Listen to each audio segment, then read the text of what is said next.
अस्सलाम वालेकुम।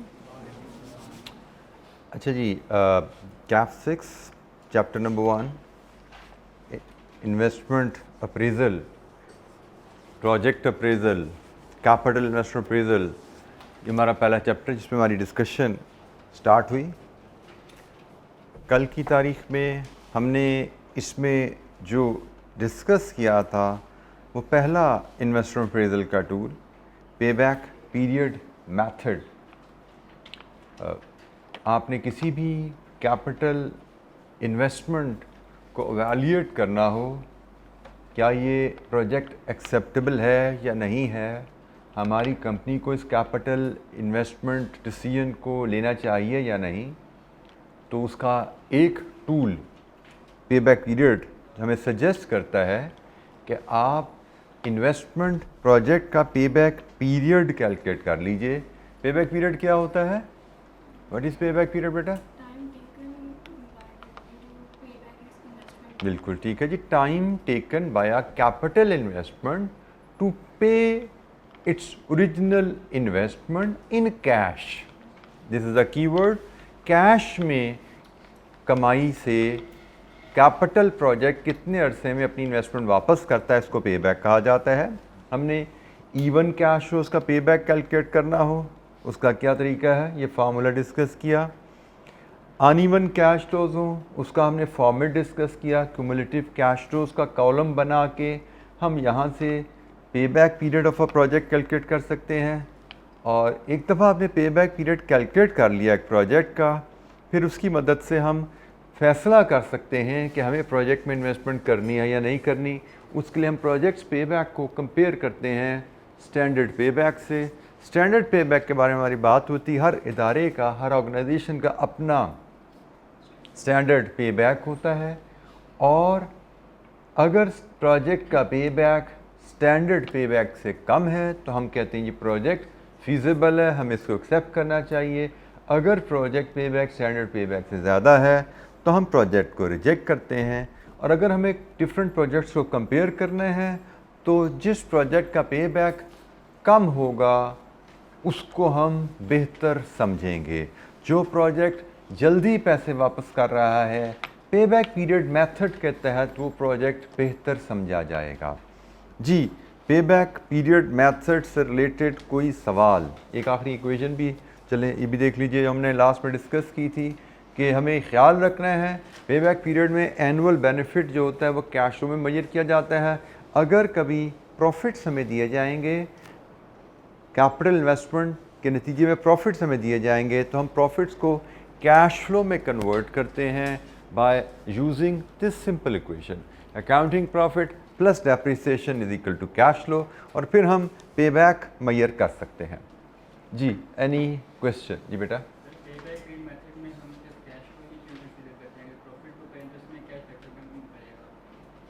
Payback profit is not something which you can hold, which you can spend. Concept is very simple कि आपकी जेब से जो पैसा गया वो पैसा कितनी देर में वापस पहुंचा। Profit is not cash. Profit में हमें पता है कुछ नॉन कैश आइटम भी होती हैं, ठीक है, और वो मेरी जेब में वापस नहीं पहुंचता। मैंने कमाया 100 है, हो सकता है मेरे पास 70 पहुंचे।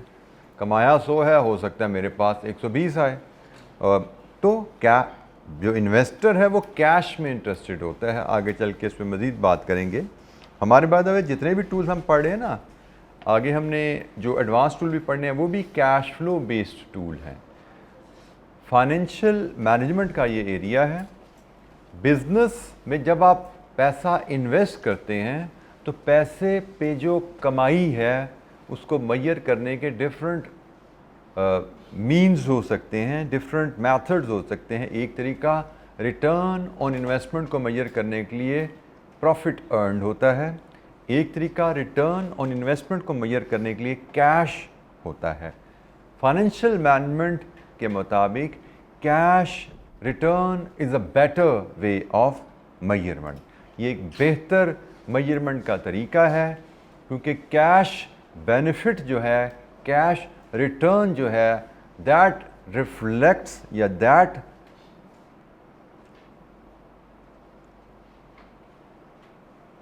इसको हम कहेंगे कि ये प्रॉफिट की निस्बत कैश को जो बेहतर समझा जाता है, प्रॉब्ली इसकी नेचर ऑफ द रिटर्न है, क्योंकि इन्वेस्टर की जेब से पैसा गया, वो पैसे की वापसी में इंटरेस्टेड है। मेरा पैसा मेरे हाथ में वापस कितनी देर में आता है, क्योंकि प्रॉफिट बाज़ का सिर्फ किताबों में नज़र आता है, रियलिटी में एग्जिस्ट नहीं कर रहा होता। इन्वेस्टर के हाथ में कुछ अवेलेबल नहीं होता। फॉर एग्ज़ाम्पल, आपने कमाया प्रॉफिट 100 रुपया है, लेकिन अगर वो 100 रुपया आपको एडिशनल स्टॉक ख़रीदने में इन्वेस्ट करना पड़ गया कारोबार के ग्रोथ की वजह से, तो इन्वेस्टर के हाथ में तो कुछ नहीं आया ना। आपने प्रॉफिट तो 200 रुपया कमाया, लेकिन वो सारे का सारा पैसा डेटर्स के पास पड़ा हुआ है, डेटर्स ने अभी पैसे नहीं वापस किए, आपने उधार पे सेल किए हुए हैं, तो इन्वेस्टर के हाथ में तो कुछ नहीं ना आया। और कल को वो डेटर्स बैड हो गए तो इन्वेस्टर तो खाली हाथ रह गया। ठीक है, आपने इसको कह दी तुम्हें प्रॉफिट कमा के दे दिया हमने 100 रुपया, वो कहेगा जी किधर है प्रॉफिट, मेरे हाथ में दोगे तो मैं जानूंगा ना। सो इसलिए जनरली कैश फ्लो को एक बेहतर मेजर ऑफ रिटर्न समझा जाता है जब भी हम रिटर्न ऑन इन्वेस्टमेंट की बात करते हैं। हमारे पास आल्दो हमारे सिलेबस में जितने भी हम मैंने इन्वेस्टमेंट अप्रेजल के टूल पढ़ने हैं, उसमें इन्वेस्टमेंट पे रिटर्न कैश सूरत में ही ली जा रही है। आल्दो कुछ टूल्स हैं, शायद आप जाएंगे जब CFAP में, वहाँ पे अकाउंटिंग प्रॉफिट बेस्ड टूल्स भी डिस्कस किए जाएंगे आपसे, लेकिन एडवांटेजेस में बताया जाएगा आपको कि भाई कैश फ्लो बेस्ड टूल हमेशा अच्छे समझे जाते हैं प्रॉफिट बेस्ड टूल की निस्बत। वो टूल्स जो रिटर्न ऑन इन्वेस्टमेंट को कैश रिटर्न में मेजर करते हैं, वो क्वालिटी में बेहतर होते हैं बनिस्बत उन टूल्स के जो रिटर्न ऑन इन्वेस्टमेंट को प्रॉफिट्स में मेजर करते हैं। ठीक है, और इसका एक ड्रॉबैक ये भी कहा जाता है प्रॉफिट्स के बारे में कि प्रॉफिट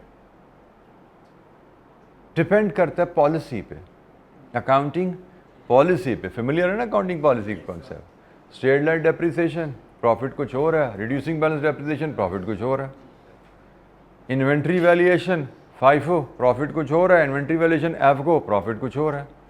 तो प्रॉफिट्स में ये भी कहा जाता है कि भाई प्रॉफिट तो मैनिपुलेट हो जाते हैं, पॉलिसी बदलो प्रॉफिट बदल जाता है, कैश नहीं बदलता। तो इसलिए कैश फ्लो मेजर्स को ज़्यादा बेहतर समझा जाता है, क्योंकि कैश फ्लो को आप मैनिपुलेट नहीं कर सकते। प्रॉफिट्स को अकाउंटेंट्स तो वैसे एक्सपर्ट समझे जाते हैं इस चीज़ के, भी पॉलिसी बदल के प्रॉफिट बढ़ाना कम करना, हमें तो काफ़ी ज़्यादा ट्रेनिंग मिली होती है इस चीज़ की। तो इसलिए हम प्रॉफिट बेस्ड मेजर को अच्छा नहीं समझते, क्योंकि हमें पता है प्रॉफिट की कैलकुलेशन में घपले हो जाते हैं। तो इन्वेस्टर भी इसलिए कैश फ्लो बेस्ड मेजर को पसंद करता है कि जेब से कैश गया, कैश कितनी देर में वापस आया वो बताओ जी। कोई क्वेश्चन कल के लेक्चर से, जो हमारी कल की डिस्कशन हुई पे बैक पीरियड मेथड में? जी बेटा,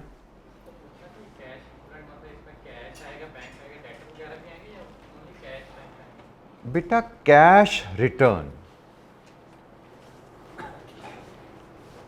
आपने कारोबार शुरू किया, कारोबार शुरू करने के लिए आपको कैपिटल इन्वेस्टमेंट कितनी करनी पड़ी, जेब से कितना पैसा इन्वेस्ट हुआ, ये वो है।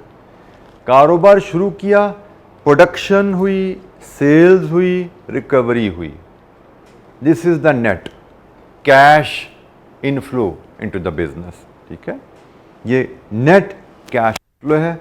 कैश फ्लो का कॉन्सेप्ट पढ़ लिया हुआ ना आपने? तो यहाँ पे ये समझिएगा, ये जो हम कैश फ्लोज ले रहे होते हैं ना, इसमें operating and investing cash flows है। जैसे this is all investing, capital investment हुई है, this is all investing, asset के डिस्पोजल से पैसे आए हैं, ऐसा ही। And these will be mostly operating, लेकिन कोई इन्वेस्टिंग कैश फ्लो भी बीच में आ सकता है, कोई मशीन का पुर्जा भी हो सकता है, पार्ट भी बदले हों यहाँ पे हमने, कोई ओवरऑल भी करवाए हों हमने, ठीक है, कोई हमने स्टॉक भी थोड़ा ख़रीदा हो यहाँ पे। लेकिन ये क्या है भाई, प्रोडक्ट बेच के रेवेन्यू कितना आया, रिसीव कितना हुआ कैश, और प्रोडक्ट बनाने में जो खर्चे हुए उनमें उनके बाद में पेमेंट कितनी हुई, किसी और मत में पेमेंट कितनी हुई, नेट कितना पैसा कारोबार के पास बचा फॉर इन्वेस्टर। ठीक है, तो ये कैश है नेट, पूरे साल में कितना नेट कैश इस कारोबार ने कमाया, दूसरे साल, तीसरे साल, चौथे साल एंड सो ऑन। ठीक है, इस पे हमारी बड़ी डिटेल वर्किंग होनी है। शायद मैंने आपको कल बताया था कि हमारे एग्ज़ाम में 15 नंबर का सवाल में 12 नंबर इसी चीज़ के होने कि ये ईयर वाइज कैश डिटर्मिन करना, इनफ्लो आउटफ्लो का हिसाब लगाना, इस पे हम बहुत काम हम करेंगे इस बात पे।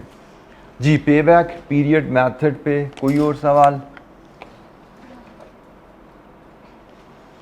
और हमने ये भी बात डिस्कस की थी, फार्मूला भी आपको याद होना चाहिए कि अगर किसी साल हमारा फुल रिकवरी नहीं हो रही, अगले साल पे जा रहे हैं, तो जो प्रोपोर्शनेट पीरियड होता है उसको कैसे डिटर्मिन किया जाता है? Year before the full recovery plus recovery required in the last year divide with recovery in the last year. तो यहाँ से हमने 2.33 पे बैक कैलकुलेट करना भी सीखा था प्रोपोर्शनल रिकवरी के साथ। अच्छा जी, अब हम एडवांस टेक्निक्स की तरफ चलते हैं। एडवांस टेक्निक की तरफ सबसे पहले कॉन्सेप्ट जो हमें रीकैप लेना है that is time value of money. तो इस कॉन्सेप्ट से आप लोग फेमिलियर हैं? पढ़ा हुआ कहीं? पढ़ा हुआ ना इकोनॉमिक्स में? गुड। अच्छा जी, टाइम वैल्यू ऑफ मनी क्या होता है, कौन बताएगा? What is time value of money? जी बेटा। सर, टाइम के साथ जो मनी की वैल्यू कम होती जाती है due to inflation. Money loses value with the passage of time, बिल्कुल ठीक है जी। तो आज मेरे पास अगर 1000 रुपया है, आज से 1 महीने बाद, अब तो खैर एक दिन से ही फर्क पड़ा भाई वैसे, तो आज क्या कल तक जाते जाते उसकी वैल्यू वो नहीं रहती जो आज है। With the passage of time money loses value. और वैल्यू ऑफ मनी से क्या मुराद है? What is meant by the value of money? Purchasing power. Excellent. Value of money से मुराद है परचेजिंग पावर, कि हम उस पैसे से क्या खरीद सकते हैं। तो 1000 रुपये में जो हम आज चीज़ खरीद सकते हैं, शायद हम कल वो 1000 में उतनी ही क्वांटिटी नहीं खरीद पाएंगे। इस चीज़ को कहा जाता है money loses value with the passage of time, time value of money का कॉन्सेप्ट। इस कॉन्सेप्ट के पीछे मुहर्रकात, एक तो जैसे आपने बोला inflation, but there are other reasons as well. उन रीज़न को समझने के लिए हम एक मिसाल लेते हैं कि लेट्स अज्यूम मैंने अपने किसी दोस्त को आज से 6 महीने पहले 1 लाख उधार दिया था 6 महीने के लिए। आज उसकी ड्यू डेट आ गई। नॉर्मली तो मांगे बगैर कोई देता नहीं पैसे, हम सबको पता है, लेकिन शायद दोस्त अच्छा था, वो आ गया, उसने कहा जी पैसे मैंने अरेंज कर लिए हैं उधार देने के लिए, लेकिन अगर मुझे 1 साल का ग्रेस पीरियड और मिल जाए तो। उसने मुझे रिक्वेस्ट की कि अगर 1 साल का ग्रेस पीरियड और मिल जाए तो ज़रा और अच्छा हो जाएगा। Leaving all other humanitarian and Islamic factors aside, purely on financial grounds, what should be my decision now or 1 year later? Now. Reason? Time value of money. अब ये टाइम, यहाँ इस डिसीजन के पीछे हम टाइम वैल्यू ऑफ मनी का factor ढूंढते हैं। मैं क्यों कह रहा हूँ मुझे आज पैसा चाहिए साल बाद की बजाय? टाइम वैल्यू ऑफ मनी के पीछे 3 फैक्टर्स होते हैं। फैक्टर नंबर 1 इन्फ्लेशन, जैसा कि आप लोगों ने कहा कि भाई आज 1 लाख रुपए में जो मैं चीज़ खरीद सकता हूँ, 1 साल बाद प्राइसेस में इजाफे की वजह से वो क्वांटिटी या वो कमोडिटी मैं नहीं खरीद पाऊंगा। Why time value of money exists? Inflation. Reason number 2, opportunity to invest. आज अगर 1 लाख मुझे मिल जाएगा तो मैं इसको किसी कारोबार में लगा के 20-25% कमा लूंगा 1 साल में। मैं तो 1 लाख का 1,25,000 बना लूंगा if I am a businessman. तो मैं 1 साल बाद दोबारा लाख क्यों लूं? Time value of money, opportunity to invest. Factor number 3 uncertainty. आज मेरे दोस्त की कैपेसिटी टू पे भी है और इरादा भी है, साल बाद अनसर्टेनिटी। हम इरादे को डाउट नहीं करते, खुदा ना खास्ता उसका कोई नुकसान हो गया, उसके पास पैसे ही ना हुआ देने को, तो अनसर्टेनिटी है। फ्यूचर इज अनसर्टन, फ्यूचर में आपको पैसा मिले या ना मिले। तो इन 3 फैक्टर्स की वजह से हम कहते हैं भाई time value of money exist करती है। जो साल बाद 1 लाख मुझे मिलना है, उसकी निस्बत आज का 1 लाख मेरे लिए बहुत ज़्यादा कीमती है। इन 3 वजूहात की वजह से। This is time value of money. और बाय द वे पे बैक पीरियड में ये चीज़ इग्नोर हो रही थी। पे बैक पीरियड क्या कह रहा था, जैसे इस एग्जाम्पल में हम जाएं कि भाई हमने से 20 मिलियन आज लगाए, बल्कि इससे भी पीछे जाते हैं, पूरा हिसाब रहेगा, 90 मिलियन आज लगाए, अगले 3 सालों में 90 वापस आ गए, और हम कह रहे हैं हमारी ओरिजिनल इन्वेस्टमेंट वापस आ गई। लेकिन हम ये चीज़ नहीं नोटिस कर रहे हैं यहाँ पे कि भाई जो 90 वो हम लगा रहे हैं वो आज हैं, और जो 90 आ रहे हैं वो अगले 3 सालों में हैं। टाइम वैल्यू ऑफ मनी, आज का 90 और अगले 3 सालों में आने वाले 90 की वैल्यू बराबर नहीं है। पैसा तो शायद हमें 90 मिल गया वापस, लेकिन इस पैसे की वैल्यू वो नहीं है जो पैसा हमने इन्वेस्ट किया था उसकी थी। अच्छा, ये तो एक ड्रॉबैक पे बैक का है। पे बैक का इसके अलावा भी कुछ ड्रॉबैक्स हैं। जैसे एक मैं ड्रॉबैक और चलें इतनी सी बात से आपको शेयर कर लूं, क्या हम कारोबार में इन्वेस्टमेंट उस इन्वेस्टमेंट की वापसी के लिए करते हैं? Are we interested in only return of investment? हम तो भाई कारोबार में पैसा लगाते हैं कि हमारी इन्वेस्टमेंट के ऊपर हमें रिटर्न आए। पे बैक पीरियड का एक बहुत बड़ा वीकनेस है कि वो सिर्फ बात करता है जो पैसा लगाया ना वो कितनी देर में वापस आया। भाई अगर पैसे की वापसी का शौक था तो पैसा लगाओ ही ना, जेब में रख लो भाई। तो ये इस टूल का बहुत बड़ा ड्रॉबैक रहता है, इसीलिए ये टूल बहुत वाइडली यूज़ नहीं किया जाता। हम पढ़ते ज़रूर हैं बट प्रैक्टिकल लाइफ में इस टूल का यूज़ बड़ा लिमिटेड है। हम यहाँ पे जो भी चीज़ें पढ़ रहे हैं ये किस लिए पढ़ रहे हैं कि हम एज अ फाइनेंस मैनेजर कल को किसी कंपनी में जाएं, उस कंपनी को ये इस तरह के फैसले करने पड़े तो हम एज अ प्रोफेशनल उनको इस तरह के फैसलों में असिस्ट करें। तो ये पे बैक पीरियड का टूल बड़ा टूल है और ये बहुत ज़्यादा यूज़फुल नहीं होता प्रैक्टिस में, लिमिटेड यूज़ है। आगे चल के कहीं ना कहीं मैं बता दूंगा इसका यूज़ क्या रहता है, लेकिन बहरहाल इसका एक ड्रॉबैक, 2 ड्रॉबैक होगी। एक, टाइम वैल्यू ऑफ मनी को इसने इग्नोर किया, और दूसरा इसने रिटर्न ऑफ इन्वेस्टमेंट की बात की, रिटर्न ऑन इन्वेस्टमेंट की बात नहीं की। कारोबार में पैसा लगाया जाता है, इन्वेस्टमेंट की जाती है फॉर रिटर्न ऑन इन्वेस्टमेंट। तो एनीवेज जी हम आते हैं कि दोबारा कि जी टाइम वैल्यू ऑफ मनी का कॉन्सेप्ट बड़ा अहम है और पे बैक पीरियड इस कॉन्सेप्ट को इग्नोर करता है। इग्नोर कैसे कर रहा है कि हम जो इन्वेस्टमेंट कर रहे हैं वो आज कर रहे हैं, जो रिटर्न आ रही है वो फ्यूचर में आ रही है। इन्वेस्टमेंट आज, रिटर्न फ्यूचर में, तो फिर कंपैरिजन कैसे किया जाए इन्वेस्टमेंट और रिटर्न को? थोड़ा सा आगे चलते हैं। आप कोई भी डिसीजन लेना चाहो, शॉर्ट टर्म डिसीजन मेकिंग आप लोग पढ़ के आए हैं कैप 3 में, कोई भी बिजनेस डिसीजन लेना चाहते हो, बेसिक असूल बिजनेस डिसीजन का ये रहता है जी, कॉस्ट वर्सेस बेनिफिट। कि भाई हम जो किसी भी कारोबारी मसले पे ख़र्चा कितना लगा रहे हैं और उस खर्चे के बदले हमें रिटर्न कितनी आ रही है। This is the basic principle for any business decision. वो बिजनेस डिसीजन शॉर्ट टर्म है या बिजनेस डिसीजन लॉन्ग टर्म है। जैसे शॉर्ट टर्म डिसीजन मेकिंग आपने कैप 3 में पढ़ा, आपसे कहा जाता था कि भाई हमें एक प्रोडक्ट किस प्राइस में बेचनी चाहिए, बल्कि मैं इसको सिर्फ पिच करता हूं कि हमें एक प्रोडक्ट की ऑफर आई है कि भाई ये डाइस बना दो 1000 रुपये में, should we accept this offer? हमने इसका डिसीजन लेने का तरीका क्या सीखा था? इस डाइस की कॉस्ट देख लो क्या पड़ती है और उसको प्राइस ऑफर से कंपेयर कर लो। अगर प्राइस कॉस्ट से ज़्यादा है तो ऑर्डर एक्सेप्ट कर लो, लेकिन अगर प्राइस कॉस्ट से कम है तो ऑर्डर रिजेक्ट कर दो।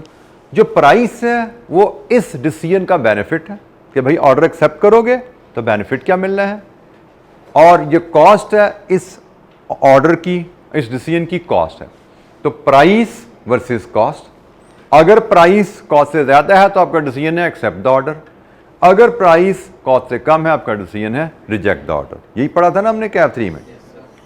यही चीज़ लॉन्ग टर्म प्रोजेक्ट्स पे भी अप्लाई होती है। जो कैपिटल प्रोजेक्ट्स हम देख रहे हैं, इन पे भी यही बेसिक कॉन्सेप्ट अप्लाई होता है।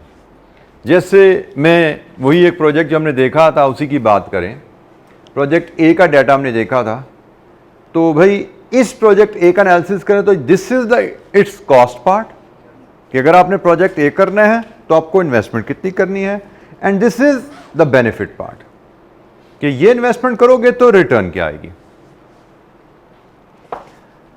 अब इसमें चैलेंज क्या है, जब हम शॉर्ट टर्म डिसीजन मेकिंग कर रहे थे ना, तो ये डाइस मैंने आज बनाना था और आज का नहीं तो कल को बेच देना था। कॉस्ट वर्सेस बेनिफिट में, कॉस्ट और बेनिफिट की टाइमिंग में डिफरेंस नहीं था। कैपिटल प्रोजेक्ट में कॉस्ट आज है और बेनिफिट अगले 5 सालों में है, ठीक है। तो अब आज की कॉस्ट को जब मैं इन बेनिफिट से कंपेयर करता हूं तो देखने में तो लगता है बेनिफिट बहुत ज्यादा है कॉस्ट से, देखने में लगा बेनिफिट्स कॉस्ट से बहुत ज्यादा है। लेकिन अगर हम टाइम वैल्यू ऑफ मनी का कॉन्सेप्ट पढ़ के आए हैं तो हमें पता होना चाहिए कि भाई ये जो कॉस्ट है ये तो प्रेजेंट वैल्यू में है और ये जो बेनिफिट्स हैं ये फ्यूचर वैल्यू में है। इसका मतलब ये कंपैरिजन वर्केबल नहीं है। यू कैन नॉट कंपेयर आज की कॉस्ट को फ्यूचर के बेनिफिट से, क्योंकि आज के पैसे की वैल्यू कुछ और है, फ्यूचर के पैसे की वैल्यू कुछ और है, ठीक है। कॉस्ट वर्सेस बेनिफिट एक बेसिक डिसीजन मेकिंग का असूल है जो कि शॉर्ट टर्म डिसीजन मेकिंग में हमने कैप 3 में इसको अप्लाई करके देख लिया था। लॉन्ग टर्म डिसीजन में भी यही असूल अप्लाई होता है, but there is a challenge कि लॉन्ग टर्म डिसीजन में कॉस्ट आज इनकर होती है जिसको हम प्रेजेंट वैल्यू टर्म में कह सकते हैं, बेनिफिट्स हमें फ्यूचर में स्प्रेड होके आता है जो कि फ्यूचर वैल्यू टर्म्स में होती है। इसका मतलब लॉन्ग टर्म डिसीजन में अगर हम कॉस्ट वर्सेस बेनिफिट का असूल अप्लाई करना चाहें तो टाइम वैल्यू ऑफ मनी के कॉन्सेप्ट से तारुफ के बाद it is not this much simple. ये इतना सिंपल नहीं है कि भाई बेनिफिट ज़्यादा है प्रोजेक्ट में इन्वेस्टमेंट कर दो। अच्छा, अब इसका फिर हल क्या है? ये कंपैरिजन ऐसे तो ठीक नहीं है, तो इसका कंपैरिजन करने के लिए जो हमारे पास हल अवेलेबल है वो है डिस्काउंटिंग टेक्निक। इससे भी आप लोग फेमिलियर हैं, पढ़ी हुई ना कि हमें। तो डिस्काउंटिंग टेक्निक हमने पढ़ी हुई है जो कि कंपाउंडिंग का अपोजिट होती है। कंपाउंडिंग प्रेजेंट वैल्यू को फ्यूचर वैल्यू में लेके जाती है और डिस्काउंटिंग फ्यूचर वैल्यू को प्रेजेंट वैल्यू में लेके आती है। ये आपका कंपाउंडिंग का फार्मूला है और इसी को रीअरेंज करें तो ये डिस्काउंटिंग का फार्मूला है। ऐसा ही है जी, कोई चीज़ रिकॉल ना हो मुझसे पूछिएगा, ठीक है जी। अब हमने जब डिस्काउंटिंग का फार्मूला सीख लिया तो हम दोबारा अपने एनालिसिस पे आते हैं। हमने कहा कि भाई हमारे पास कॉस्ट प्रेजेंट वैल्यू में है, बेनिफिट फ्यूचर वैल्यू में है, कंपैरिजन नहीं हो पा रहा, कॉस्ट वर्सेस बेनिफिट का कंपैरिजन हम लगाना चाहते हैं। डिस्काउंटिंग का टूल अगर हमारे पास अवेलेबल है तो डिस्काउंटिंग के टूल की मदद से हम फ्यूचर बेनिफिट्स को डिस्काउंट करके प्रेजेंट वैल्यू में कन्वर्ट कर सकते हैं। हम फ्यूचर कैश फ्लो को इस फैक्टर से मल्टीप्लाई करके उसकी प्रेजेंट वैल्यू ले सकते हैं। तो जब तमाम फ्यूचर की बेनिफिट्स को हम प्रेजेंट वैल्यू में कन्वर्ट कर लेंगे, देन कंपैरिजन विल वर्क कि भी इन्वेस्टमेंट भी प्रेजेंट में है और फ्यूचर के जो बेनिफिट्स हैं वो भी हम प्रेजेंट वैल्यू में ले आए। अब कंपैरिजन किया जा सकता है, अब फैसला किया जा सकता है। ये जनाब जो फैक्टर है, इस फैक्टर को हम प्रेजेंट वैल्यू फैक्टर कह सकते हैं, इस फैक्टर को हम डिस्काउंट फैक्टर भी कहते हैं। इस फैक्टर में आर होता है जी रेट ऑफ रिटर्न। इस पे अभी हम बात करेंगे ये रेट ऑफ रिटर्न क्या है, लेकिन फॉर द टाइम बीइंग हम इतना ही अगर सीखें, आर रेट ऑफ रिटर्न है और an year of cash flow है, ठीक है जी। फ्यूचर में कितने साल बाद कैश फ्लो ने आना है। फॉर एग्जाम्पल अगर हम कहते हैं रेट ऑफ रिटर्न 10% है और n कैश फ्लो ने 1 साल बाद आना है, तो हमारा जो डिस्काउंट फैक्टर होगा it will be 1/1.1 raise to power 1। या अल्टरनेटिवली इस फार्मूले को हम ऐसे भी लिख सकते हैं 1 + r raise to power n -n, ठीक है। इस तरह अगर लिखें तो अकॉर्डिंगली हम इसको 1.1 रेज़ टू पावर -1, तो आप ऐसे लिख लें या आप इसको ऐसे लिख लें, एक ही बात है। ये अल्टरनेटिव एक्सप्रेशंस हैं। Basic formula 1/1 + r raise to power n है। इसको आप इस तरह भी एक्सपेक्ट कर सकते हैं, ये फार्मूला आप इस तरह भी एक्सप्रेस कर सकते हैं।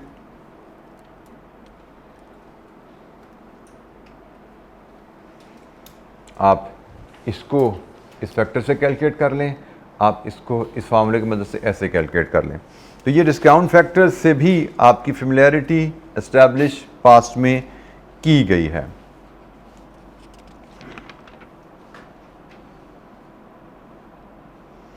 अच्छा, कुछ छोटी सी एक्टिविटीज़ हैं हमारे पास नोट्स में। कुछ कंपाउंडिंग और डिस्काउंटिंग की एक्सरसाइजेज हैं, ज़रा थोड़ा सा रीकैप करते हैं उनसे।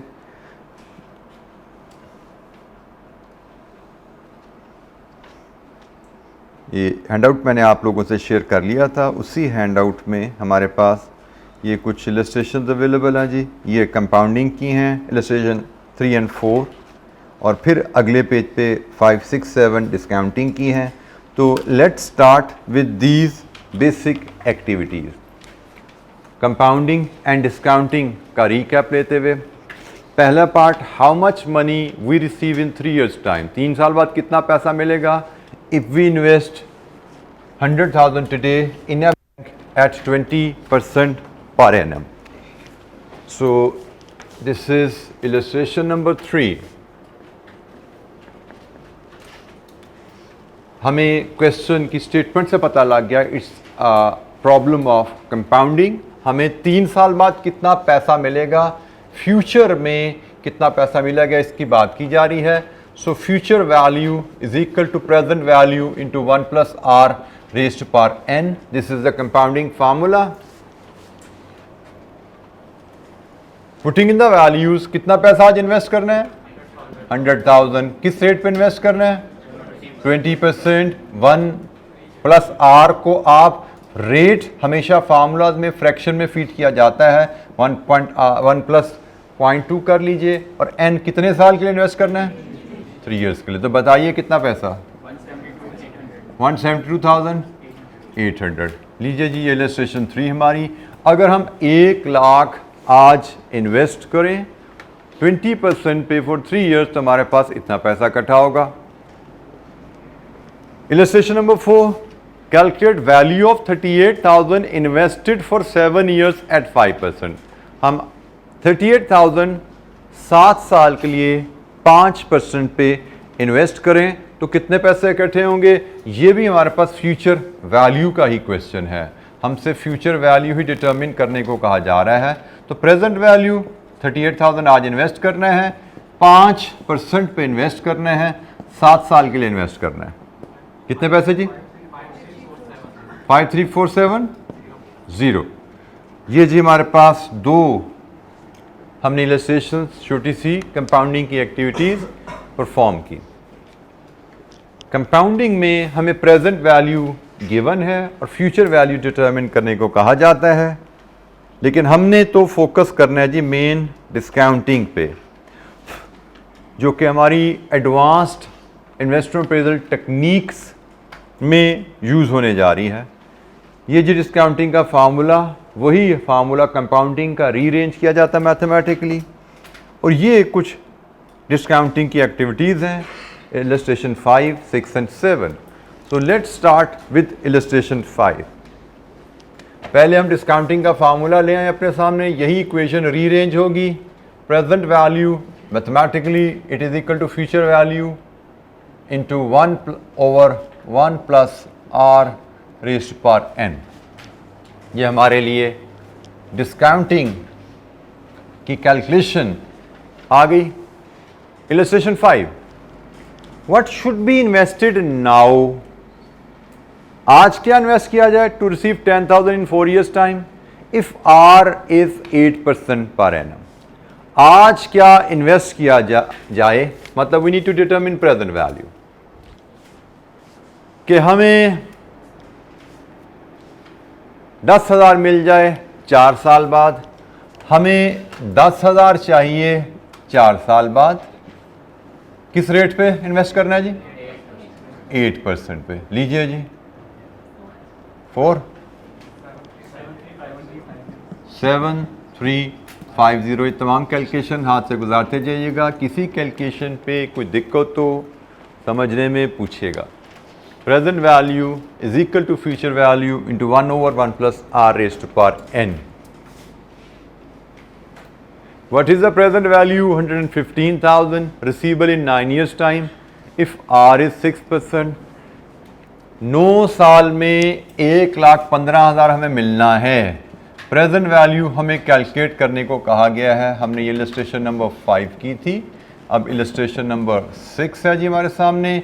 हमें अगेन प्रेजेंट वैल्यू कैलकुलेट करनी है। फ्यूचर वैल्यू कितनी है जी? 1,15,000। R कितना है? 6%। n क्या है? 9। तो बताइए जी 68068। ये जी हमारे पास इलस्ट्रेशन 6 का सॉल्यूशन आ गया। हम डिस्काउंटिंग एक्टिविटी को ज़रा रिकॉल कर रहे हैं। हमने अर्लियर स्टडीज़ में जो डिस्काउंटिंग सीखी हुई है, QM में पढ़ी है ना डिस्काउंटिंग आपने? तो टाइम वैल्यू हमने इकोनॉमिक्स में पढ़ी है, डिस्काउंटिंग आपने QM में पढ़ी है। क्या बात है भला? ऐसे ही पढ़ा गया?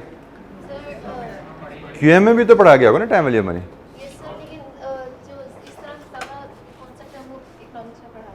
अच्छा, तो QM में आपको डिस्काउंटिंग की वजह क्या बताई गई थी? क्यों कर रहे डिस्काउंट?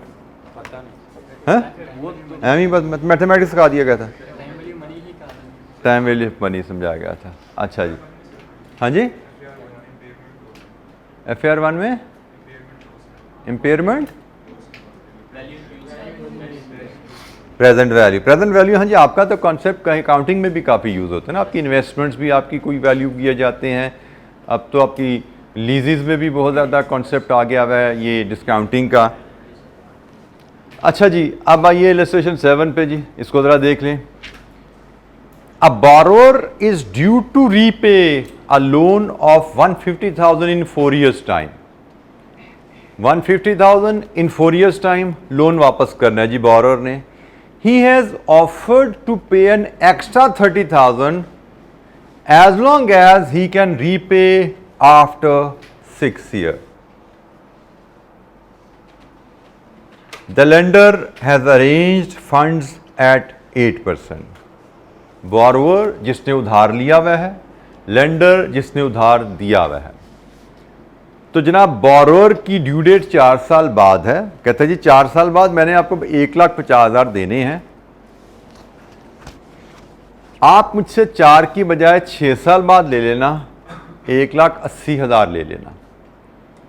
इसका मतलब अब हमसे पूछा जा रहा है कि should lender accept the offer. इसका मतलब हम लेंडर के लिए काम करने जा रहे हैं, लेंडर जिसने लोन दिया हुआ है। अब जिस पार्टी ने लोन दिया हुआ है उसके पास 2 ऑप्शन, एक 4 साल बाद 1,50,000 या 6 साल बाद 1,80,000। There are 2 option. Illustration number 7, 1,50,000 after 4 years versus 1,80,000 after 6 years। हमसे पूछा जा रहा है जी किस ऑप्शन पे जाना है। Can you tell looking at these 2 figures? क्या हम इन 2 को कंपेयर कर सकते हैं? नहीं। क्यों? Timing difference. ये 1,50,000 4 साल बाद का है, ये 1,80,000 6 साल बाद का है। देखने में तो ये वैल्यू ज़्यादा नज़र आ रही है, बट 2 साल का टाइम डिफरेंस भी है, इसलिए इनको कंपेयर नहीं कर सकते। अब having introduced to discounting function, हमने जब 2 वैल्यूज़ को कंपेयर करना हो तो उसका तरीकाकार क्या है? उन दोनों को प्रेजेंट वैल्यू में ले आओ। ठीक है, जो मैंने अभी कॉस्ट वर्सेस बेनिफिट से बात शुरू की थी ना, कंपेयर करना है तो इन दोनों को प्रेजेंट वैल्यू में ले आओ, इसको भी प्रेजेंट वैल्यू में लाओ।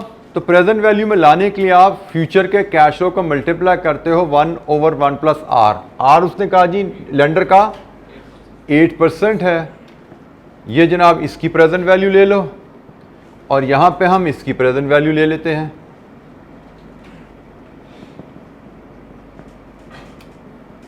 तो बताइए जनाब, ये 1,50,000 को मल्टीप्लाई करें इससे, फ्यूचर वैल्यू को इस फैक्टर से मल्टीप्लाई करें, इसकी प्रेजेंट वैल्यू क्या है?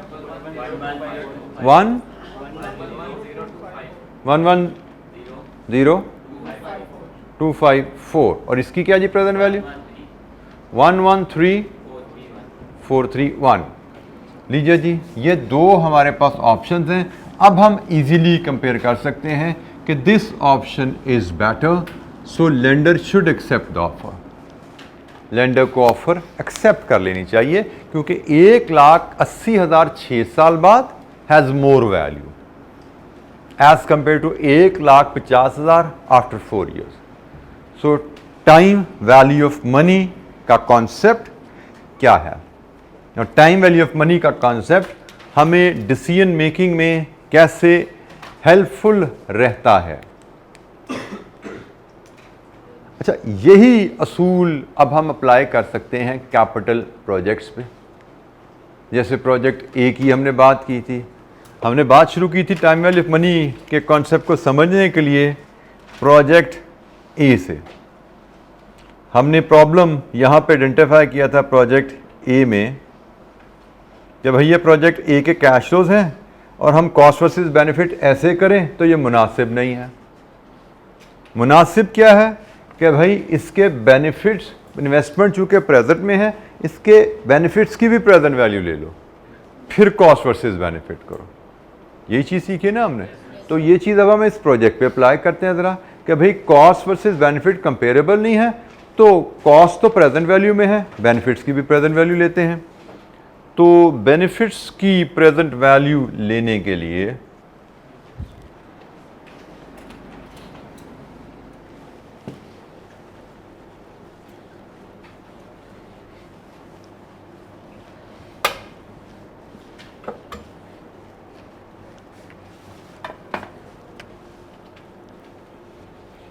प्रोजेक्ट ए की बात करें तो हम कहते हैं ईयर वाइज इस प्रोजेक्ट के कैश फ्लोज जो हैं कुछ ऐसे हैं। इन्वेस्टमेंट 90 मिलियन की है, रुपीज़ इन मिलियन में है जी ये बात। और ये 1 2 3 4 5 40 30 20 20 और दोनों कैश फ्लोज 20 और 4 दोनों ईयर 5 में है। We can combine these two. अच्छा, ये याद रखिएगा, हम जब कैपिटल इन्वेस्टमेंट अप्रेजल कर रहे होते हैं तो हम किसी एक साल में जितने भी ऑपरेटिंग और इन्वेस्टिंग कैश फ्लोज आते हैं उनको इकट्ठा कर सकते हैं। इनिशियली तो हमने अपनी अंडरस्टैंडिंग के लिए उनको अलग-अलग रखा हुआ था, but they can both B combined together. हमें पता है इसमें से 20 मिलियन जो है वो हमने सेल्स माइनस कॉस्ट से निकाले हुए हैं और 4 मिलियन एसेट की डिस्पोजल से आए हुए हैं। सो operating cash flows, investing cash flow को इकट्ठा किया जा सकता है। यही दो कैश फ्लोज हैं जो हम डील करते हैं कैपिटल इन्वेस्टमेंट अप्रेजल में। No financing cash flows. Financing cash flows क्या होते हैं? बाय द वे, लोन लेना, लोन रीपे करना, उस पे इंटरेस्ट पे करना, डिविडेंड्स पे करना, ये सारे आपके फाइनेंसिंग कैश फ्लोज हैं। हम कैपिटल इन्वेस्टमेंट अप्रेजल के ये जो कैश फ्लोज लेते हैं इनमें no financing cash flows, only investing and operating. तो हमने हर पीरियड का इन्वेस्टिंग और ऑपरेटिंग कैश फ्लोज को इकट्ठा किया और एज अ रिजल्ट ये हमारे पास कैश फ्लोज आ गए। अब इशू क्या है कि भाई ये फ्यूचर के पैसे हैं, ये प्रेजेंट के पैसे हैं। तो हमने कहा हम फ्यूचर के पैसे को डिस्काउंट फैक्टर हमें 10% का रेट दिया गया है। अगर लेट्स अज्यूम हमें 10% अगर रेट दिया जाए कि भाई इस कंपनी जिस जो ये प्रोजेक्ट अप्रेज कर रही है इसका R 10% है, तो हम तमाम फ्यूचर कैश फ्लोज को इस फैक्टर की मदद से प्रेजेंट वैल्यू में कन्वर्ट कर सकते हैं।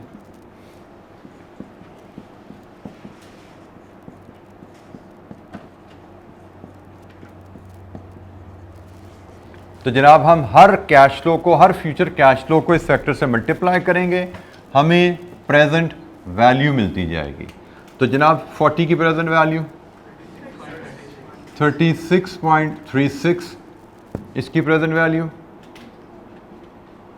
मल्टीप्लाई करना आपको 24.79, जी 20 की प्रेजेंट वैल्यू जी 15.02, 13.66, 14.90। लीजिए जी, आप इनको अगर सम करें तो ये आपके बेनिफिट्स जो है इस प्रोजेक्ट के बेनिफिट्स, उनकी प्रेजेंट वैल्यू आ गई। सम करके बताओ जरा क्या आ रहा है। 104.73। ये आपके अब बेनिफिट्स ऑफ पीवी आ गया, पीवी ऑफ बेनिफिट्स आ गई। This is your present value of future benefits. अगर हम ये प्रोजेक्ट करेंगे तो इस प्रोजेक्ट करने के नतीजे में जो हमें बेनिफिट्स फ्यूचर में आने हैं उनकी प्रेजेंट वैल्यू क्या है। अब हम इसको कंपेयर कर सकते हैं इन्वेस्टमेंट की प्रेजेंट वैल्यू के साथ। इन्वेस्टमेंट ऑलरेडी प्रेजेंट वैल्यू में है, इसको हम डिस्काउंट नहीं करते। यूजुअली हम इसके लिए यहाँ पे फैक्टर 1 लगा देते हैं, प्रेजेंटेशन में हम इसको ऐसे शो कर देते हैं। बेसिकली तो पीवी ऑफ बेनिफिट्स और ये पीवी ऑफ इन्वेस्टमेंट है, cost versus benefit. What is the net? Net is 14.73. This is showing that there is a net benefit.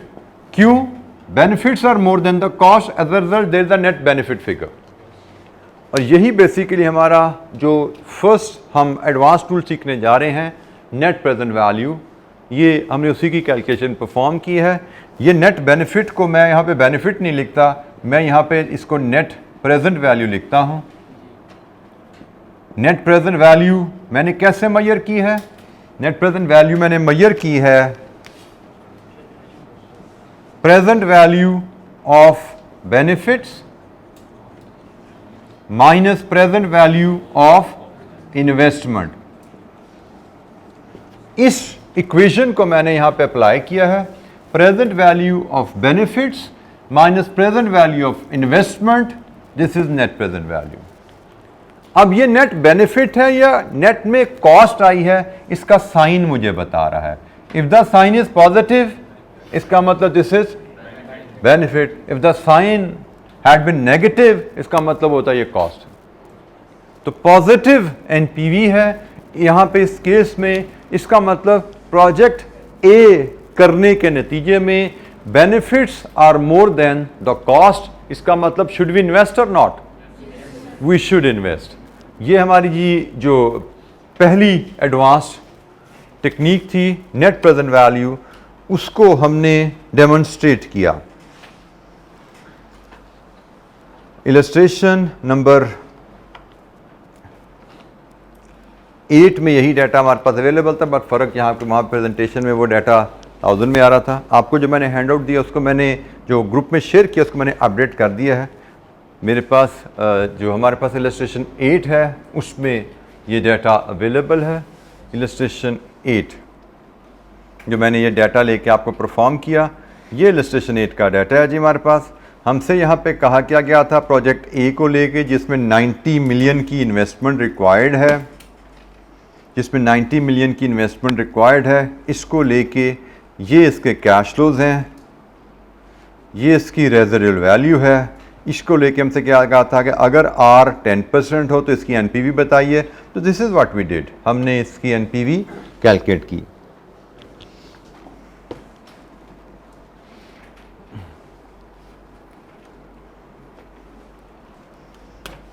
Ji net present value की कैलकुलेशन हमने perform की। Normally presentation के point of view से हम यहाँ पे जैसे मैंने कहा हम 1 से मल्टीप्लाई कर देते हैं, और प्रेजेंटेशन के पॉइंट ऑफ व्यू से हम ये सब टोटल यहाँ पे अक्सर नहीं डालते, ठीक है। हम सिंपली इस कॉलम का सम कर लेते हैं, जो इन्वेस्टमेंट है वो नेगेटिव फिगर नज़र आ रही है, जो रिटर्न्स हैं वो पॉजिटिव फिगर नज़र आ रही हैं। इस कॉलम का सम करें तो आंसर ऑटोमेटिकली हमारा पॉजिटिव आता है, जो कि बता रहा है कि benefits are more than the cost, so project is feasible.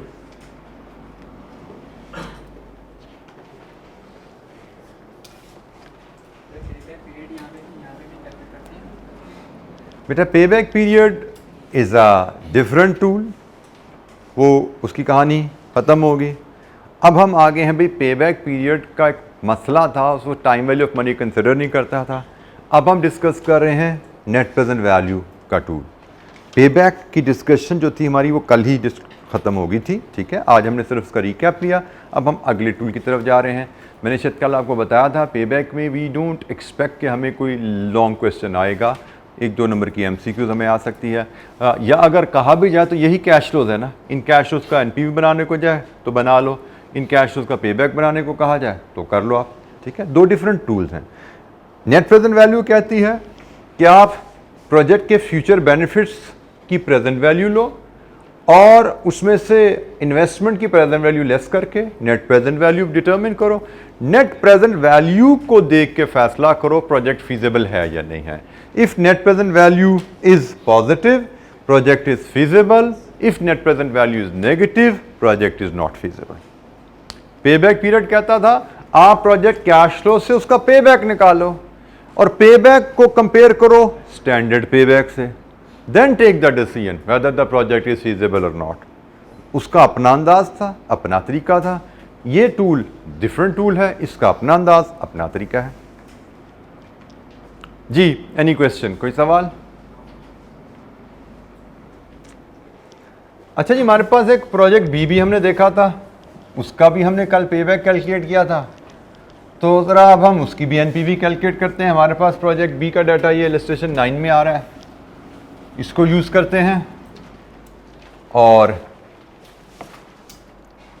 इसका भी हम पेबैक कैलकुलेट करते हैं जी। ये प्रोजेक्ट बी का डाटा जी,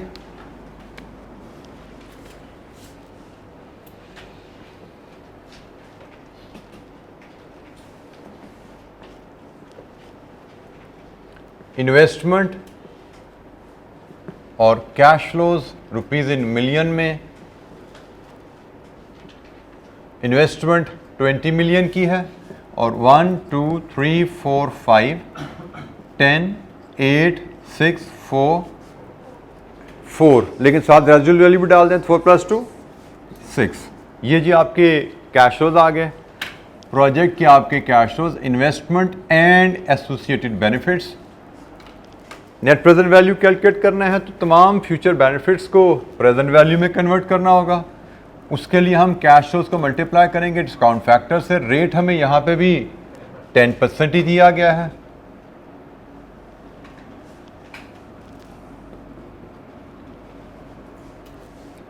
तो पहले हम जो फ्यूचर कैश फ्लोज हैं इनका डिस्काउंट फैक्टर लेके आते हैं।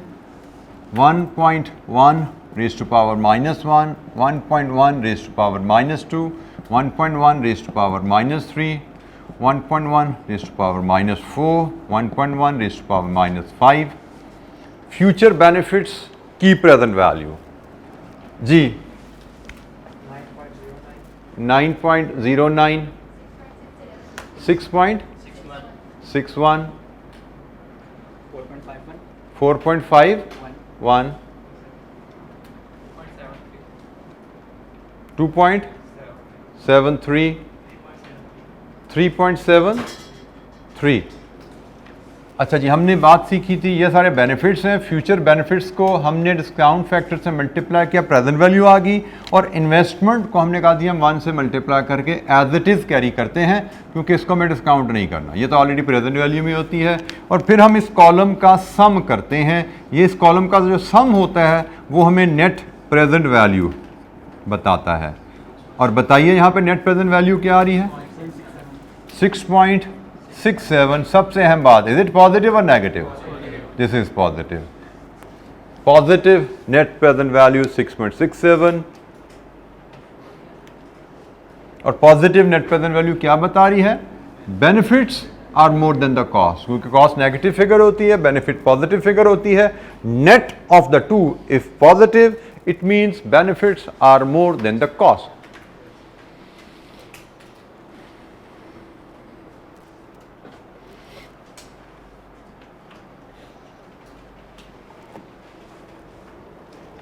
जी, any question? Net present value calculate करना, नेट प्रेजेंट वैल्यू पॉजिटिव है, इसका मतलब benefits are more than the cost.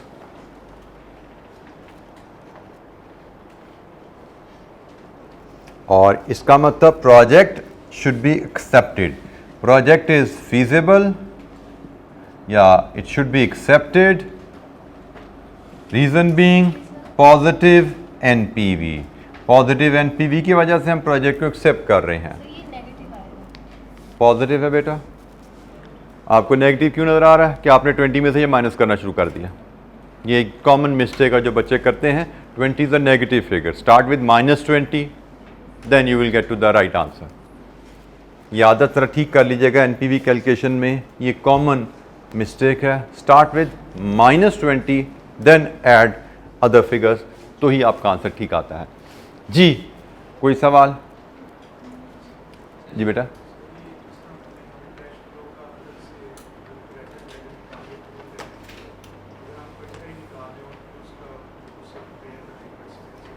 बेटा मैंने ऐसा ही किया ना, मैंने तो सब प्रेजेंट वैल्यू इधर ट्रांसफर कर दिया. हम ऐसे ही प्रेजेंट किया करेंगे. कॉन्सेप्ट यही है underline. PV of benefits minus PV of investment. PV of benefits minus PV of investment. लेकिन ये रिजल्ट हम कैसे ले रहे हैं? Simply some of this column. आप इन सब को ऐड करो, इसमें से ये माइनस कर दो, तो ये आपकी पीवी ऑफ बेनिफिट्स है और ये आपकी पीवी ऑफ इन्वेस्टमेंट है. और ये नेट प्रेजेंट वैल्यू आप कैलकुलेट कर रहे हो. नेट प्रेजेंट वैल्यू क्या होती है? PV of benefits minus PV of investment. और ये PV of benefits minus PV of investment लेने का तरीका क्या है? इस कॉलम का सम ले लो. ठीक है. तो प्रेजेंटेशन हम एग्जामिनेशन में नॉर्मली ऐसे ही करते हैं. हम तमाम प्रेजेंट वैल्यूज़ के एक ही कॉलम में इकट्ठा कर देते हैं. इन्वेस्टमेंट की प्रेजेंट वैल्यू नेगेटिव फिगर और फ्यूचर रिटर्न्स की प्रेजेंट वैल्यू पॉजिटिव फिगर. फिर इस कॉलम का सम करें, नेट प्रेजेंट वैल्यू आती है. अगर नेट प्रेजेंट वैल्यू का आंसर पॉजिटिव है तो हम इसको विदाउट साइन वैसे बाय द वे लिखते हैं. और अगर इसका रिजल्ट नेगेटिव हो तो हम इसको ब्रैकेट में लिख देते हैं.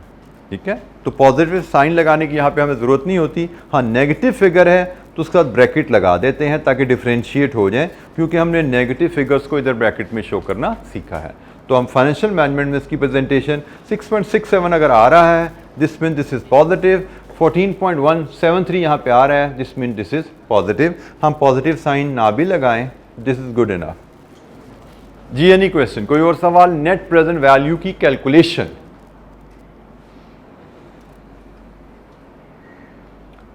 अच्छा, इसमें एक थोड़ी सी चीज़ हम और सीख लेते हैं. Use of present value tables. किया हुआ ना यूज़ आपने? प्रेजेंट वैल्यू टेबल्स नहीं किया हुआ यूज़? अच्छा, हमें कैफ 6 में प्रेजेंट वैल्यू टेबल्स अवेलेबल होते हैं एग्जामिनेशन में. जैसे टेबल अब मेरे पास कहाँ पे है? नहीं, जी टी टेबल और होता है बेटा. हाँ, टेबल उसमें डिस्काउंट टेबल. मैं अब ये नोट्स जो मेरे पास वो तो मेरे पास, लेकिन अब यहाँ पे अवेलेबल मेरे पास हैं. अभी निकाल देते हैं, कहीं से भी मिल जाते हैं. अभी सब्र करो ज़रा. ख्याल आया कि कहीं ना कहीं पड़े हुए हैं. ये आ गए जी प्रेजेंट वैल्यू टेबल. अच्छा जी, ये प्रेजेंट वैल्यू टेबल्स हैं जी. ये जैसे आपको टेबल अवेलेबल हो गए एग्जाम में ऑन डिमांड. ये ऑन डिमांड आपको अवेलेबल होते हैं. इस टेबल की टॉप पे वही फार्मूला 1+r/n लिखा हुआ है. और ये कॉलम n का है, ये कॉलम, ये रो r की है. और देख रहे हैं हम कि n 20 तक जा रहा है, r 10 तक इधर है और 11 से 20 की कहानी यहाँ शुरू हो गई है। तो 20 years और 20% R 20%, N 20% के फैक्टर यहाँ पे ऑलरेडी लिखे हुए हैं। जैसे हम अभी ये कौन सा R यूज़ कर रहे हैं, 10%, तो ये देखिए 10% 1 year,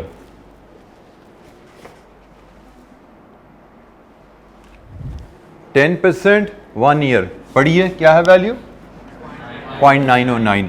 ये वैल्यू 0.909 ही कैलकुलेट होती है। तो हम ज़रूरी नहीं कि फार्मूला इस्तेमाल करें, बल्कि हम प्रेफर करेंगे टेबल इस्तेमाल करें। ये 0.909, 10% 2 year 0.826, 10% 3 year 0.751, 10% 4 year 0.683, 10% 5 year 621। तो फार्मूला हमें याद रहे तो ठीक है, ना भी हो तो टेबल की टॉप पे लिखा होता है, ठीक है। हम table on demand examination hall में ले सकते हैं, एंड आई विल एडवाइज कि आप टेबल के यूज़ को प्रेफर करना, क्योंकि फार्मूले के यूज़ से बहरहाल कहीं ना कहीं गलती का चांस रहता है। ये सिंपली कॉपी पेस्ट करना है आपने। हाँ, अगर आपको डिस्काउंट फैक्टर चाहिए R का, जहाँ पे R इज़ मोर देन 20%, तो वो टेबल में नहीं मिलेगा आपको, वो फिर फार्मूला इस्तेमाल करना पड़ेगा। आपको डिस्काउंट फैक्टर चाहिए N का, where N is more than 20 year, तो वो भी टेबल में नहीं मिलेगा, फार्मूला इस्तेमाल करना पड़ेगा। लेकिन जहाँ पे डिस्काउंट फैक्टर टेबल में अवेलेबल है, इट बिकम्स कन्वीनियंट कि आप सिंपली यहाँ से कॉपी पेस्ट करके इसको इस्तेमाल कर लीजिए। सो आपको किसी भी साल का डिस्काउंट फैक्टर चाहिए, N और R देखिए, फैक्टर उठाते जाइए, यही आंसर्स आपके आ रहे हैं। राउंडिंग ऑफ डिफरेंस हो सकता है क्योंकि टेबल में डिस्काउंट फैक्टर 3 डेसिमल पे लिखे हुए हैं, दैट इज़ एनफ। हम 3 डेसिमल पे फैक्टर लिखेंगे, this is what is required, we are required to do in the exam.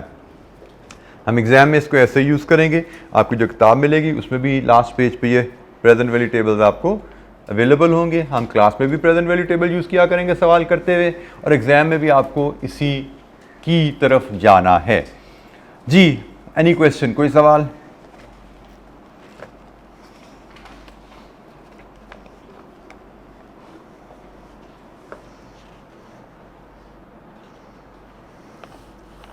अच्छा जी, हमने दो प्रोजेक्ट्स A एंड B दोनों की NPV कैलकुलेट की। हमने NPV का फिजिबिलिटी का रूल भी डिस्कस कर लिया। पॉजिटिव NPV आए, प्रोजेक्ट फीजेबल है, क्योंकि पॉजिटिव NPV का मतलब benefits are more than the cost. Negative NPV आए, प्रोजेक्ट फीजेबल नहीं है, क्योंकि नेगेटिव NPV का मतलब benefits are less, cost is more. तो प्रोजेक्ट फिजिबिलिटी का रूल भी कवर हो गया NPV का। और अब कंपैरिजन का रूल भी बात कर लें, A और B में से बेहतर कौन सा है। जैसे हमने पेबैक में भी ये किया था ना, हमने फिजिबिलिटी भी डिस्कस की थी, कंपैरिजन भी देखा था। तो NPV रूल के तहत कंपैरिजन में the project offering higher NPV is better, A is better. Payback क्या कह रहा था, जिस प्रोजेक्ट का पेबैक शॉर्टर है वो अच्छा है, और वो B था। पेबैक पीरियड के तहत इन दोनों में से B अच्छा था, लेकिन NPV मेथड के तहत इन दोनों में से A अच्छा है, क्योंकि A की NPV ज़्यादा है। एंड बाय द वे, हमने आगे और भी टूल्स पढ़ने हैं। अभी हमने इंटरनल रेट ऑफ रिटर्न भी पढ़ना है, अभी हमने डिस्काउंटेड पेबैक भी पढ़ना है, but this is technically best tool. ये NPV का जो टूल है, ये टेक्निकली बेस्ट टूल है, मोस्ट वाइडली यूज टूल है प्रैक्टिकल लाइफ में। पेबैक जैसे मैंने कहा बहुत लिमिटेड यूज़ है उसका, प्रैक्टिकली लिमिटेड यूज़ है, क्योंकि उसके ड्रॉबैक्स बहुत ज़्यादा हैं, उसके मसाइल बहुत ज़्यादा हैं। NPV टेक्निकली सबसे सुपीरियर टूल है, सबसे वाइडली यूज है, सबसे ज़्यादा इसी टूल को यूज़ करके इन्वेस्टमेंट डिसीजंस लिए जाते हैं। तो जनाब, हमने डिसीजन कंपैरिजन पे भी बात कर ली, हमने फिजिबिलिटी पे भी बात कर ली। कोई सवाल? अच्छा, ये प्रोजेक्ट नंबर इलस्ट्रेशन 10 आपके सामने आ रही है। हमें इसमें NPV कैलकुलेट करनी है। ये इलस्ट्रेशन 10 का डाटा आपके सामने है। ये 1 लाख की इन्वेस्टमेंट है और 1 2 3 4 4 साल इसकी लाइफ है, और फ्यूचर रेलिवेंट कैश फ्लोस 4 सालों के गिवन है। 15% इसका डिस्काउंट रेट है, आर इज़ 15%, एनपीवी कैलकुलेट करनी है जी आपको। लीजिए जी, ये आपकी क्लास एक्टिविटी है, एनपीवी कैलकुलेट कीजिए इसकी।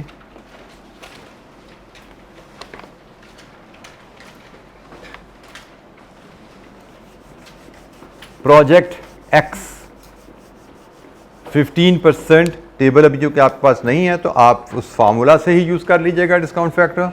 15% डिस्काउंट फैक्टर फार्मूला आपको पता है, उसकी मदद से इसी फॉर्मेट को फॉलो करते हुए इन्वेस्टमेंट है, फिर इनफ्लोज हैं, कैश फ्लोज लाइए, डिस्काउंट फैक्टर लाइए, present value and then net present value.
इसको बेटा ब्रैकेट में डालते हैं, इन्वेस्टमेंट इसको बेटा रुपीज़ इन 1000 लिखिए अगर राउंड ऑफ कर रहे हैं तो।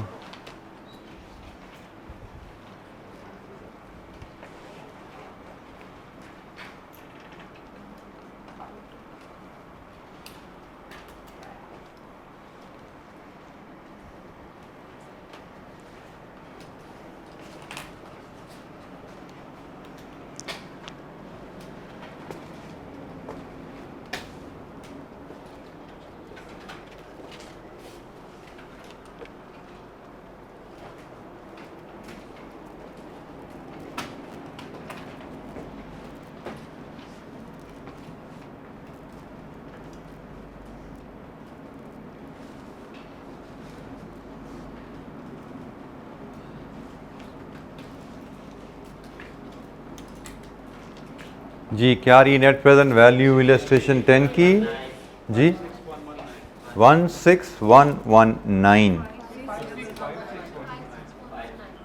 56119 net present value 56119 and it is positive. By the way sign साथ नहीं लगा, इसका मतलब इज पॉजिटिव। नेगेटिव होता तो हम इसको ब्रैकेट में शो करते। It means this project is feasible. पूछा नहीं गया हमसे, उसने सिर्फ एनपीवी कैलकुलेट करने को कहा था, बट हम यहाँ पे देख सकते हैं कि project is feasible.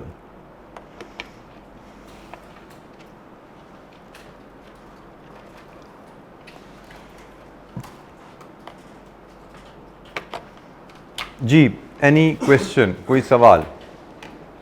Net present value method of capital project appraisal.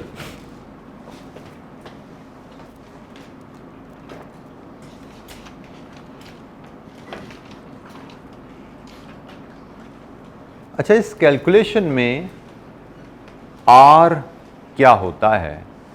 थोड़ी सी, जी बेटा आपको क्वेश्चन। मल्टीपल डिस्काउंट फैक्टर हमारे स्कोप में कैफ 6 के नहीं है।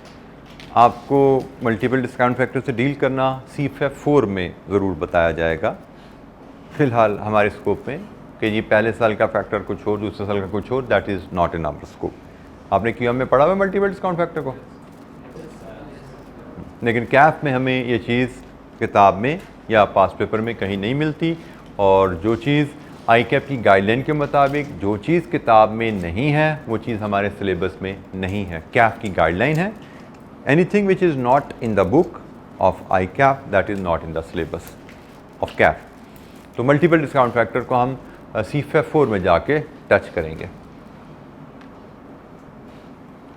अच्छा जी, यहाँ पे हमें R को समझने की ज़रूरत है, थोड़ी सी हम डिस्कशन कर लेते हैं। R क्या है?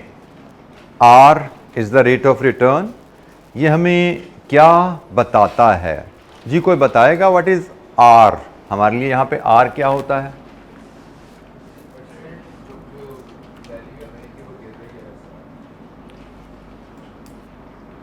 जब हम प्रोजेक्ट की फिजिबिलिटी कर रहे हैं तो प्रोजेक्ट की फिजिबिलिटी में जो R यूज़ किया जाता है दैट इज़ इन्वेस्टर जिसने हमें पैसा दिया है उसका रिटर्न।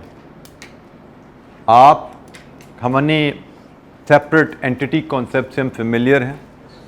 हमें पता है कारोबार को जब भी कोई फिजिबल प्रोजेक्ट मिलेगा तो कारोबार उसके लिए फाइनेंस रेज करता है, और फाइनेंस बिजनेस जब भी रेज करेगा उस फाइनेंस की बिजनेस को कॉस्ट पे करनी पड़ती है।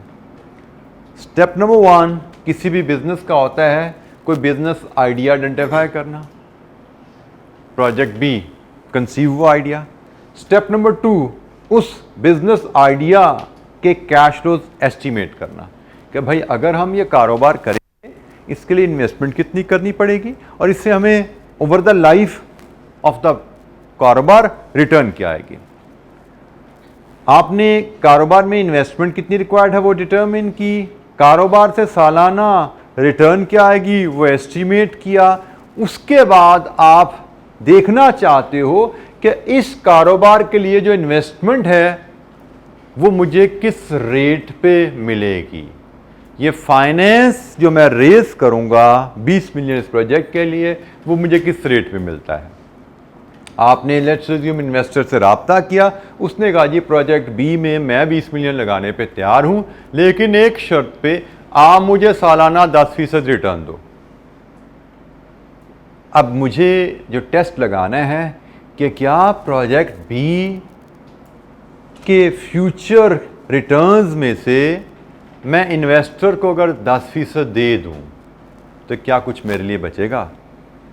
ये चेक करने का तरीका क्या है, मैंने प्रोजेक्ट के कैश फ्लोज को 10% पे डिस्काउंट कर दिया। प्रोजेक्ट के कैश फ्लोज को 10% पे डिस्काउंट करने से मेरी वैल्यूज में कुछ कटौती होगी ना। ये कटौती किस चीज़ को रिप्रेजेंट कर रही है? रिटर्न टू इन्वेस्टर, कि जैसे मैंने इन्वेस्टर को उसका जो मुनाफा है वापस किया। जब मैंने इन्वेस्टर को उसका मुनाफा वापस कर दिया तो क्या ये सारा पैसा मेरा है? नो भाई, क्या हो गया? पैसा असल दर मारना है उसका, क्या ये नहीं वापस करना उसको? अभी तो मैंने सिर्फ उसको 10% वापस किया है, इसमें से समझो 10% वापस किया उसकी रिटर्न। अब मैंने ये भी तो वापस करना है, तो जो बाकी बचा उसमें से प्रिंसिपल वापस किया, ये मेरे लिए बच गया। ये सारी कहानी है। ये जो आर होता है ना इस कैलकुलेशन में, ये आर होता है उस इन्वेस्टर का रिटर्न जिससे हमने पैसा लिया है। और जब हम कैश फ्लोज को डिस्काउंट कर रहे हैं तो डिस्काउंटिंग प्रोसेस में इन्वेस्टर का रिटर्न हम उसको दे रहे हैं, समझो रिटर्न की कटौती कर रहे हैं। और जब हम पीवी फिट्स में से पीवी ऑफ इन्वेस्टमेंट लेस कर रहे हैं तो समझो इन्वेस्टर का प्रिंसिपल उसको वापस कर रहे हैं। और ये एंड में जो एनपीवी बचती है ना, ये बेसिकली मेरे लिए as a owner of the business मेरा हिस्सा बचा कारोबार की रिटर्न में से। मैंने 20 मिलियन इन्वेस्टर से लिए, 5 साल कारोबार चलाया, इन्वेस्टर की रिटर्न उसको दी, इन्वेस्टर का असल जर उसको दिया, मेरे पास ये पैसा बचा मेरे लिए। प्रोजेक्ट शुरू किया, आई वाज 0, लेकिन इस प्रोजेक्ट को कंप्लीट करने के नतीजे में I will be richer by this value. अब यहां से आपको दोनों टर्म्स का मतलब समझ आना चाहिए। दो टर्म्स यहां पे मैंने जो आपसे शेयर की, एक आर और एक NPV। R is cost of capital. ये कैपिटल है ना, कारोबार में जो लॉन्ग टर्म फंड्स इन्वेस्ट किए जाते हैं, दैट इज द कैपिटल, और ये कैपिटल की कॉस्ट है जो मुझे इन्वेस्टर को पे करनी है। ठीक है, सो R is cost of capital. ये हमारा एक अलग चैप्टर है, चैप्टर नंबर 3 में हम जाएंगे, वहां पे हम डिस्कस करेंगे कॉस्ट ऑफ फाइनेंस के नाम से, कॉस्ट ऑफ कैपिटल के नाम से, बड़ी इस पर डिटेल बात होगी।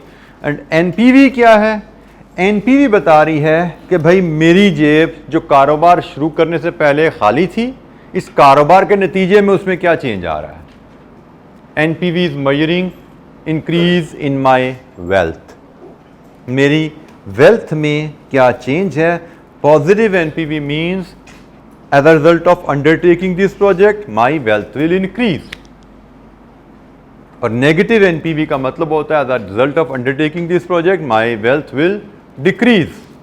तो इसलिए हम वो प्रोजेक्ट सिर्फ करेंगे जिनकी वजह से हमारी वेल्थ में इजाफा आता है, मतलब पॉजिटिव NPV आती है, और वो प्रोजेक्ट जिनकी वजह से हमारी वेल्थ में कमी आती है, नेगेटिव NPV, हम उनको रिजेक्ट करते हैं। यहाँ से हम बात दोबारा शुरू करेंगे नेक्स्ट वीक जब मिलेंगे, और नेक्स्ट वीक में हमारा जो ज़्यादा काम रहेगा वो कैश फ्लोज बनाने पे रहेगा, शुरू हो जाएगा, चलता रहेगा आगे। मैं थोड़ा सा तारीफ़ करा दूँ। आकिब, आकिब बेटा आ जाइए यहाँ पे। आकिब इज़ माई TA हमारे क्वालिटी एश्योरेंस डिपार्टमेंट में। हमारे जो MFA और कॉस्ट के सब्जेक्ट हैं इनको आकिब देख होंगे। आपको पहली बात जो क्वेश्चंस हैं फर्स्ट राइट आप क्लास में पूछिए। सेकंड, व्हाट्सएप ग्रुप आपका अवेलेबल है। थर्ड, कोई इश्यूज़ हैं, आपकी क्लास मिस होगी, कोई आपको, वैसे तो क्लास फेलोज भी अवेलेबल होते हैं, लेकिन if you need some academic support, Aqib will be available in quality assurance department. Test conduct कराना, टेस्ट की मार्किंग, वो भी इनकी जिम्मेदारी होगी। उसकी डिस्कशन क्लासरूम में भी चलेगी, एडिशनल डिस्कशन है, तो आपको आकिब से भी मिलने का मौका मिलता रहेगा। आई जस्ट वांटेड कि यहाँ पे वो आ जाएं, आप इनके फेस से फेमिलियर हो जाएं, और फिर कोई जहाँ आपको ज़रूरत हो इनसे इंटरेक्ट कीजिएगा। ठीक है Aqib, thank you very much. आज के इतना ही, बाकी इंशाअल्लाह अब हमारा तो 3 डेज़ अ वीक का साथ हुआ करेगा। अब हम मिलेंगे नेक्स्ट वीक इंशाअल्लाह मंडे को, और कल अगले जो 3 दिन है वो आपकी मैनेजरियल एनालिसिस की इंशाअल्लाह क्लास है। थैंक यू, अस्सलाम वालेकुम।